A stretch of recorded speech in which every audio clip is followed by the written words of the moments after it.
প্রিয় ভাইয়েরা, আমি নিজেকে এবং আপনাদের সবাইকে আল্লাহের তাকওয়া অবলম্বন করার আহ্বান জানাই। আসুন আমরা আল্লাহের আদেশ পালন করি এবং তার নিষেধ থেকে দূরে থাকি। মুহররম মাসের বরকত যেন আমাদেরকে দুনিয়া ও আখিরাতের কল্যাণের দিকে নিয়ে যায়। আমিন। আজ আমি ইসলামে যুবকদের গুরুত্বপূর্ণ ভূমিকা নিয়ে আলোচনা করতে চাই।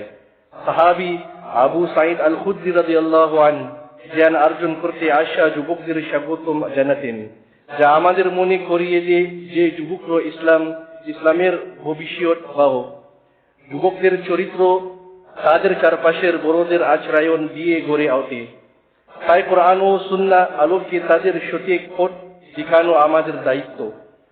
আল্লাহ সূরা লুকমান আমাদেরকে সালাত প্রতিষ্ঠা করতে, ভালো কাজের আদেশ দিতে, মন্দ কাজ থেকে বিরত রাখতে এবং ধৈর্য ধারণ করতে নির্দেশ দিয়েছেন।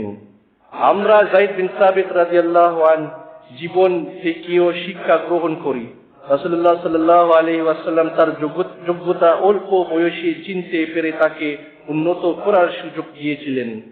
পরে তিনি ইসলামের অন্যতম গুরুত্বপূর্ণ লেখক ও আলেমদের মধ্যে পরিণত হন। আজ আমি নিজেকে এবং আপনাদের চারটি বিষয় মনে করিয়ে দিতে চাই। প্রথমত, আমরা নিজেরা উত্তম আদর্শ হই। দ্বিতীয়ত, হিকমত, কোমলতা এবং ভালোবাসা দিয়ে যুবকদের পথ দেখায়। তৃতীয়ত, তাদের উপর বিশ্বাস রেখে যোগ্যতা অনুযায়ী দায়িত্ব ও সুযোগ দেয়। চতুর্থত, আমাদের যুবকদের জন্য নিয়মিত দোয়া করি যেন আল্লাহ তাদের হৃদয়ত, হেফাজত এবং সফলতা দান করেন। প্রিয় ভাইয়েরা, নেক প্রজন্ম গড়ে তোলা আমাদের সবার সম্মিলিত দায়িত্ব। আল্লাহ তাআলা যেন আমাদের মধ্যে ভালোবাসা, হৃদয়ত এবং রহমত দান করেন। আমিন ইয়া রাব্বাল আলামিন।